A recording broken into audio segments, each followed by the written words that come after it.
All right. Hello. Welcome back to another episode of Sip and Talk with Miss Londa. Today I have a guest joining me today. Welcome. Would you like to say your name for the viewers? Hi, so my name is Roma Aiko. All right. So, tell us a little bit about yourself, where you're from. All right, so I am 21. I'm originally from Ohio, Cincinnati.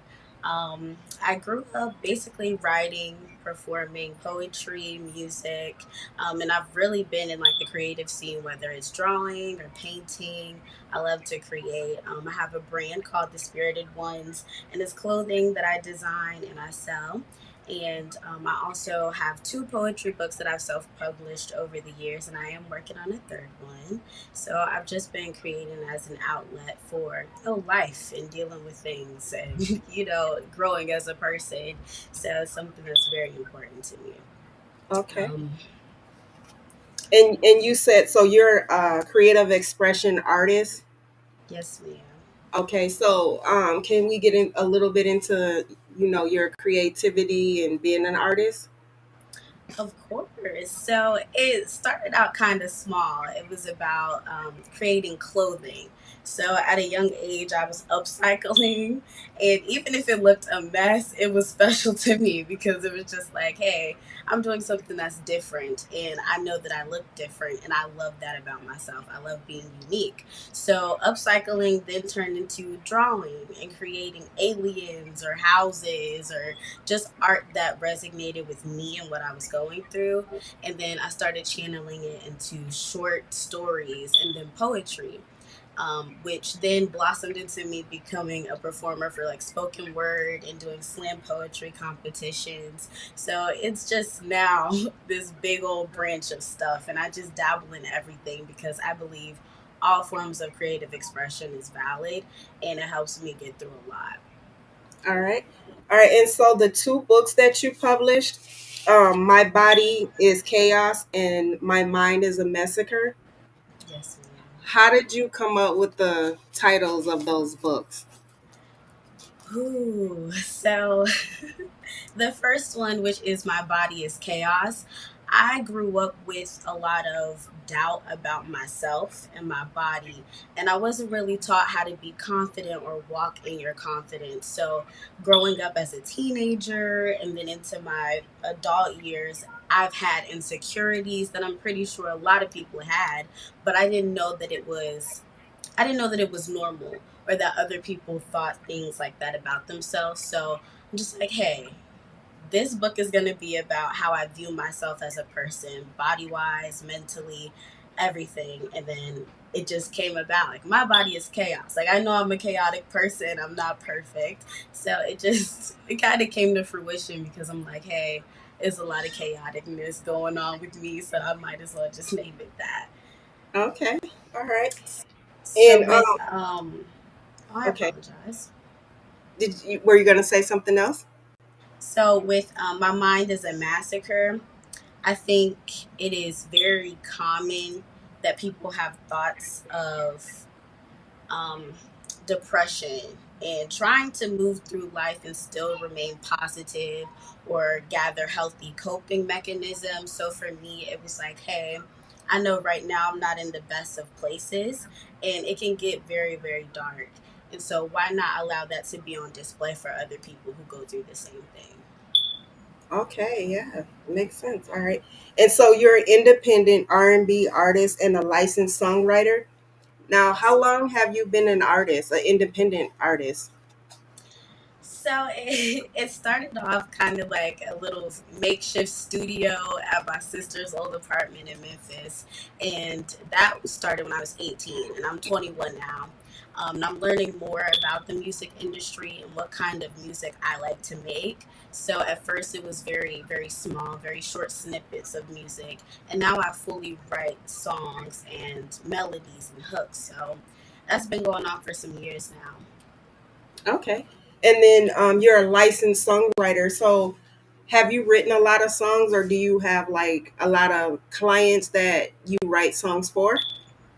So I don't have a lot of clients that I write songs for, but almost every day I am creating something, whether it is just writing little bitty pieces that I want in a song or a full-blown chorus. I have multiple different works that I have not recorded or that I have not fully worked on that I think would be beautiful for other people. So I definitely have a little stash of just music laying around everywhere. Okay. All right. And so if you when you do write music for other people, is there a fee for that? Do you charge a fee? So I do. I just became a licensed songwriter earlier this year, so it's not something that's an outrageous price. But I feel like as I grow and I become way better at writing music, then my fees will reflect that. Okay. Okay. All right. All right. And you've performed a bit. Tell us like some of the performances you've done and where they were. Sure. So I first got into the realm of performing. Believe it or not, I was in choir. I was in choir from, I believe, about sixth grade to ninth grade, and I loved trying out for like the solos and being in the front. Even though I had terrible stage fright, it was just the most beautiful experience to be able to know that I'm afraid of something and still step up and do it. I loved it. So after ninth grade, I got into poetry club at my school in Ohio.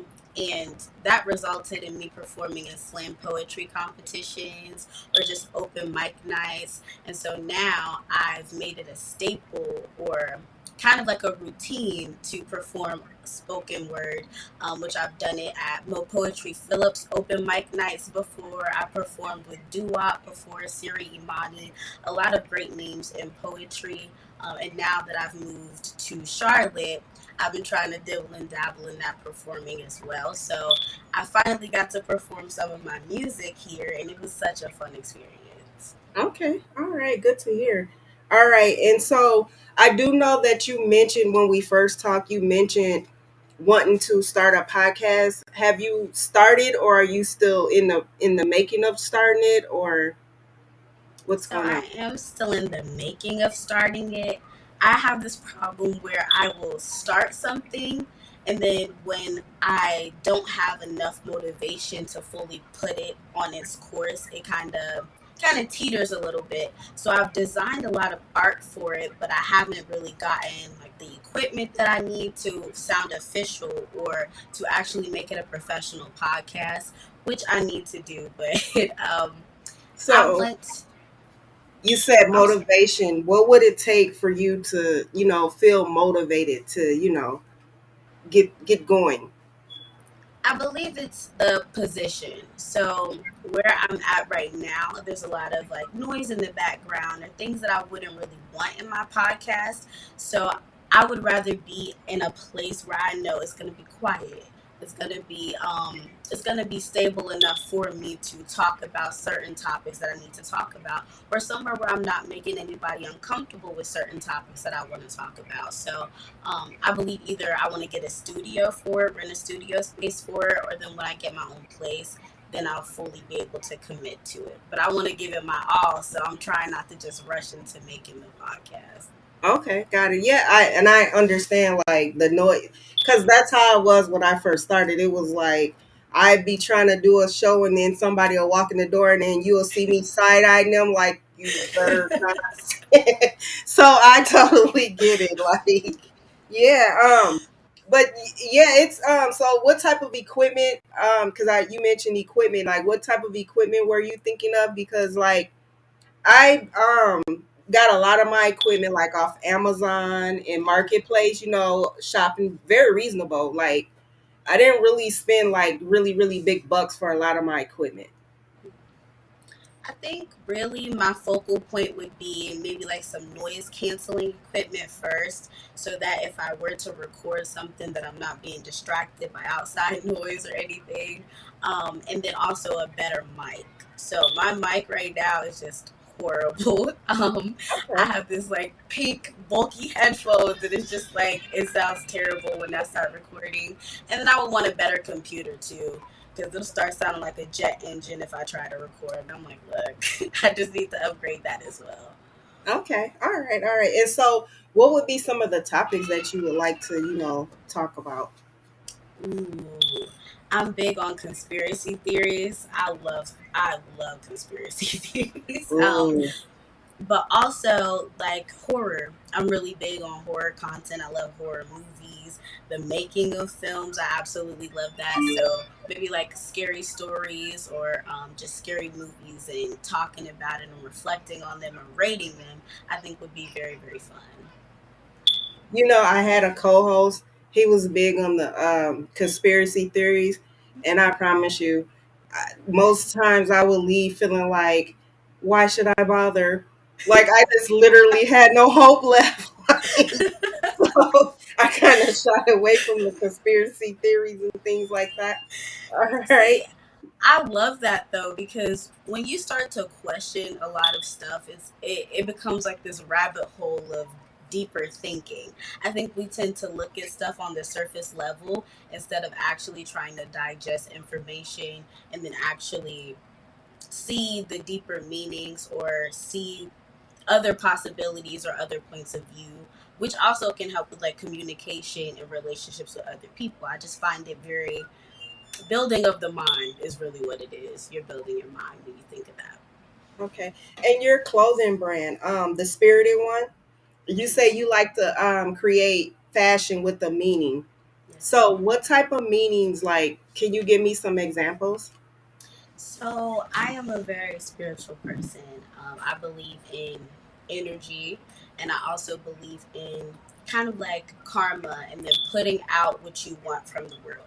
So if I'm wearing things that don't really have meaning or lack substance, I feel like then in return the universe will bring me things that lack substance. So if I have on a t-shirt a reminder to always smile, a reminder to think positive, or something that would just catch someone's attention, like, hey, maybe I should have a conversation about that, then it will bring better conversation, better communication, or just a more positive thinking all around in your life.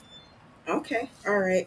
And then you also mentioned that you pretty much plan to make a difference in the world.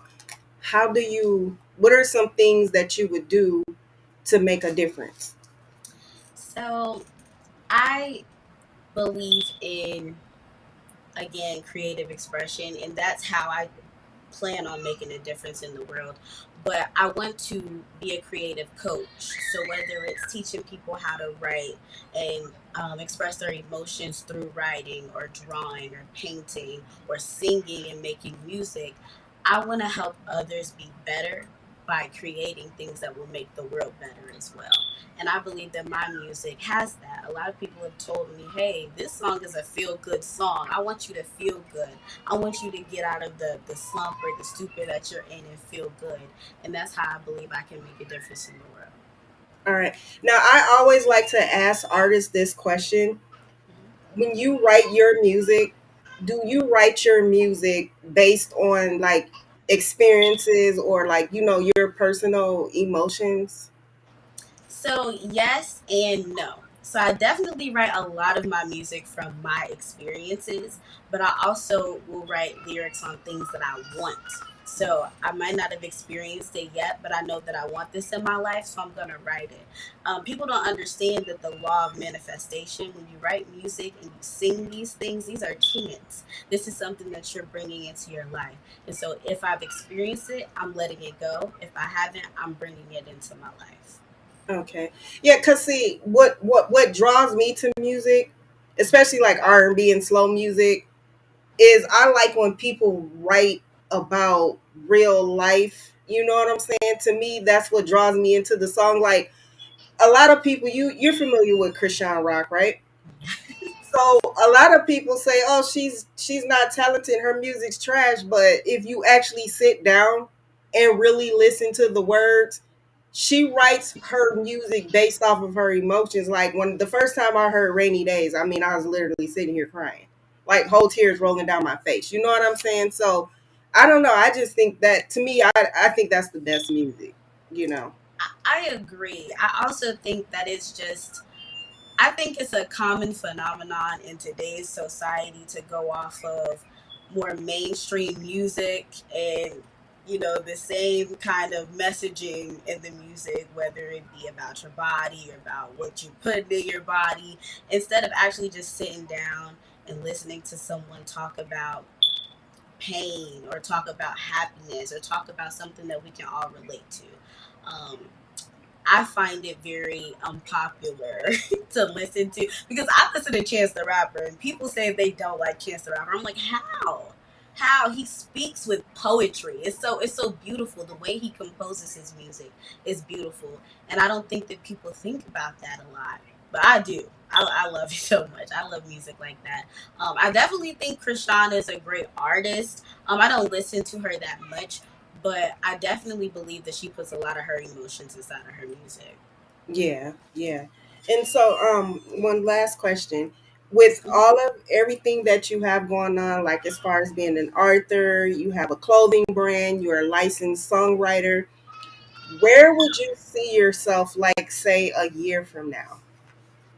Ooh, see, I'm definitely going to be moved. I'm moving 100%. I want to be somewhere way with way more bodies, way more life. I want to be somewhere that I can just be outside on the corner singing music like people do. I just want to be invested in the world, regardless of if I'm already a licensed coach or not.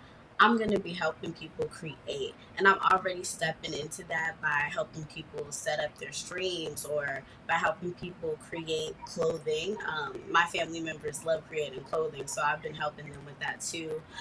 So just still helping people, but I believe that I'll have my brand fully figured out and pushed way more.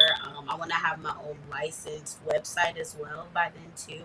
So more music, um, an improvement with my business, and also probably more clientele with songwriting as well. All right, all right. So, let's have you tell the viewers, where they can find you, and you know, some of the. All right. Well, you can find me on Twitch at Roma Ayako. That is RomaAyako. I'm also on Instagram at Free Spirit Roma and Facebook at Roma Ayako. All right. Well, I would like to thank you for a great interview, and Thank you. you have a great day. And I would love to have you back real Thank you soon. so much. I had so much fun. It was great talking to you. You too. You have a good night. Thank You you. too. Bye. Bye bye.